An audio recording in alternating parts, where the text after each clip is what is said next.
Lines on a map are like question marks. How far is that place from this place?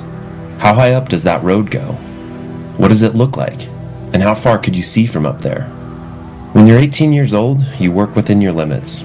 You look at the map, imagine the possibilities, and go for it. 20 years and many maps later, the lines still ask questions. And a new one comes. At age 38, more than twice as old, could I go twice the distance as I did back then? The only way to find the answer is the same as it was. Look at the map, mark the lines, and go for it.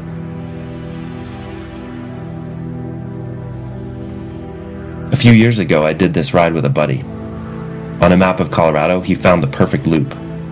236 miles, 16,000 feet of climbing, 2 passes over the Continental Divide, 35 miles of gravel. It was a classic in the heart of the Rocky Mountains. We took 2 days and rode it. The whole time, we wondered, what if you tried to do it in just one day? It would be a long day. You'd have to start early, before dawn. You'd have to keep moving, don't waste time, and you'd choose a day in midsummer when the daylight is long. But logical thinking and armchair planning is the easy part. The hard part comes later, when you're 180 miles into the ride, with 55 miles and a climb to 12,000 feet still remaining before the sun goes down.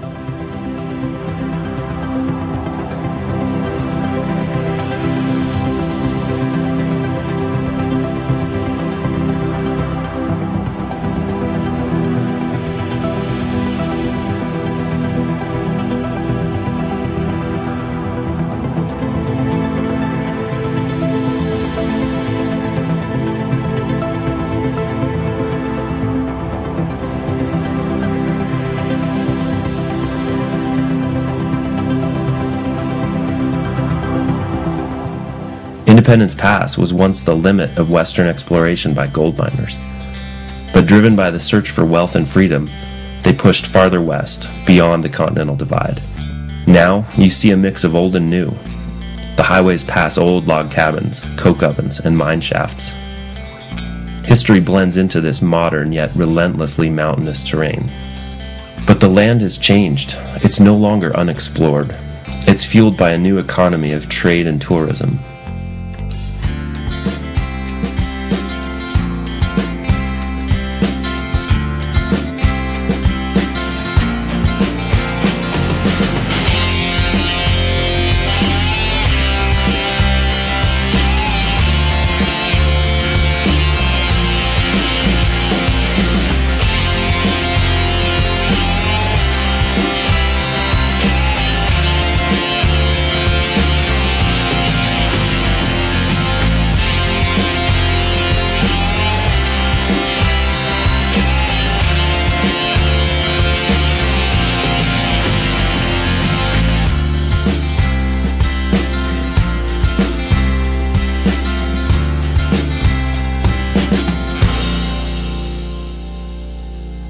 On Kebler Pass, I realize another thing.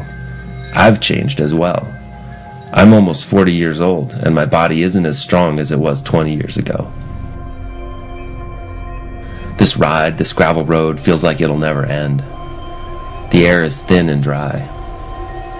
On the other hand, the sheer beauty of the landscape keeps me going. You can look to the horizon and see nothing but wilderness. I hear nothing but the wind and the sound of my tires on the dirt.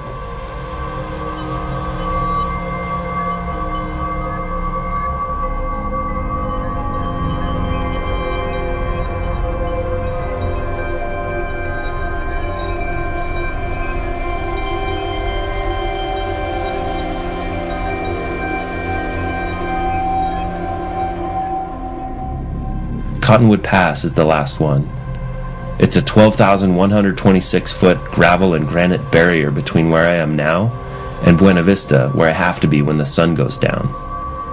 I don't want to be on the road when the darkness falls again. It's late in the day. It's a typical July afternoon in the mountains. Up here, the slightest chill in the air feels like an icy blast. Every pedal stroke feels impossible. Even when the summit appears, my emotion is dulled by fatigue. But crossing this last pass, I've earned a true sense of accomplishment. After asking, can it be done, I had to find the answer for myself. So I went exploring. Today, the answer is yes. This time, I did it. I don't know about tomorrow, but I won't stop looking at maps. These lines on maps, they'll always beckon.